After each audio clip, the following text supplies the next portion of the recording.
All I can say is thank God this got dumped on Disney Plus today, because this movie sucks.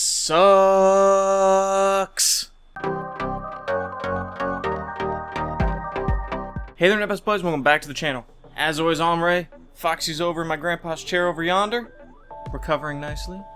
And today we're going to be looking at Artemis Fowl, because I have nothing better to do. So I never read the Artemis Fowl books. I don't know much about them, but I do know that this movie barely follows those books at all. I think the series came out around the same time that Harry Potter was getting good, so this was trying to capitalize off of that, you know, much like a Percy Jackson. I don't know about the success of the books, but this movie was never going to be successful. But before we get into all that, definitely go down and subscribe so you can stay up to date with all the videos that I do put out. And my question in this video is, what did you think about the movie? Especially if you're a fan of the books. I'm curious, because from what I can tell, not a lot of people like this movie. And there's a reason. Artemis Fowl is a boy genius taught the stories of a magical world hidden from humans. When his father goes missing, he gathers the help of magical and human allies to locate an item that could save his father's life. I think that's what the movie's about. I honestly don't really know, and I just watched it. It's a very confusing movie at parts. So this movie is bad. Like, really bad. Honestly, I was lost at moments. There were times where I caught myself completely just confused about what was going on, how it related to other events in the movies. I don't understand what is going on in this movie, what the point of the movie was. It's just such a mess. The film does an absolutely horrendous job of building its worlds, both the human and the magical one. All I know about the magical world is there's a hub that's run by fairies, but one of their groups is called leprechauns, and then there's a prison. That's about it. They don't really explain anything else. Apparently there's a discrimination against dwarves that are too tall, I guess.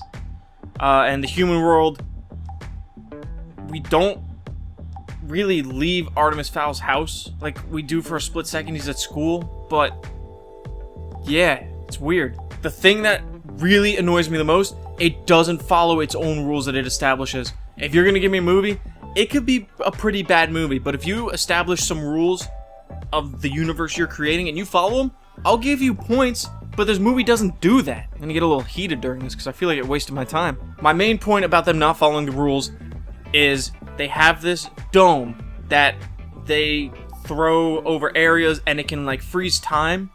They do it twice in the movie, but it doesn't make sense either time. The first time, I don't know why, they have to go to a wedding in like Spain or something.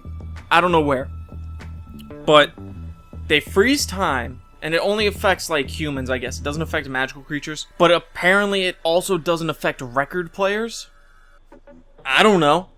Because everything freezes. Inanimate objects. The fairies are fine. The whatever. There's a troll that gets frozen. I guess you have to wear in a fairy suit for it not to affect you. I don't know. But the record player keeps going and playing the music. So I'm very confused how that works. But then, at the final battle of the film, which they're just trying to get one of their fairies back, but they decide to launch an all-out assault against two people. That I don't understand either. But it freezes stuff around the bubble, but not the stuff inside the bubble, which is what it did earlier. And I just don't understand anything that's going on in this movie. There's just so many things that don't make sense in this movie. Not only from a narrative perspective, not only from a world building perspective, some of the editing doesn't make sense. There's two sequences where it just looks like the movie chugs and drops frames for like a weird effect. But it looks terrible, and the one is just like some dude moving some stuff around. Why? And then later on it's when a character is using a powerful spell.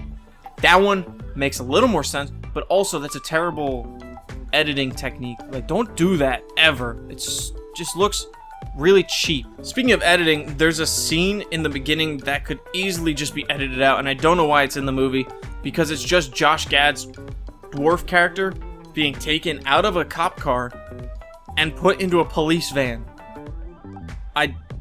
Why? Why was that? What purpose did that shot serve? Speaking of Josh Gad's character, He's a dwarf that's, known for breaking and entering and digging holes and stuff. And again, I have no concept of this going into the movie. And my friend Eric read the books when he was younger, so he corroborated this to me, that this is actually part of the books. He unhinges his jaw and eats the dirt. But he poops out the dirt? I don't understand why. It makes no sense. I thought he just dug holes. I didn't realize he ate dirt and pooped it out at the same time. And you see it. Like, his pants kind of fall down and like dust clouds are coming out of his butt. Like, who is this movie made for? Because that's the other thing. I think I already mentioned it. They don't follow a lot of the book, like, at all. Characters and subplots are brought up and just nothing's done with them. Like, the butler guy, who you're not supposed to call a butler, his niece shows up to kind of, I guess, help train Artemis or help defend the place, but she doesn't do anything except bring him like a sandwich and bring another character some food, and she's just gone for the majority of the movie, but she shows up randomly. And there's, I think, another character that they do the same thing with, but just oh my god, this movie. It's crazy, but the movie's only an hour and a half, and it feels way too long, but also you have time to forget that those characters even exist, which would be pretty impressive if it just wasn't so sad. I'll be honest, the only redeeming thing for me about this movie is Colin Farrell, because he does a pretty good job with the material he's given, and I love Colin Farrell. He's a dreamy boy, but he's also barely in the movie. I mean, he's in it enough to make him relevant, and I really like him in the movie. He's pretty good. But, man, Disney, like, stop doing my boy Colin Farrell so dirty. You put him in Dumbo, and then you put him in here. I'm surprised you didn't try squeezing him in that atrocious Lion King movie you did last year. Now, on to the kid that actually played Artemis Fowl. I didn't really have a problem with him. I think he did an okay job. This is actually his first movie ever, which I don't know why you would put the weight of an entire, or potential entire franchise on the shoulders of someone who has no acting experience. Like, why? Why would you do that? Harry Potter got lucky, okay?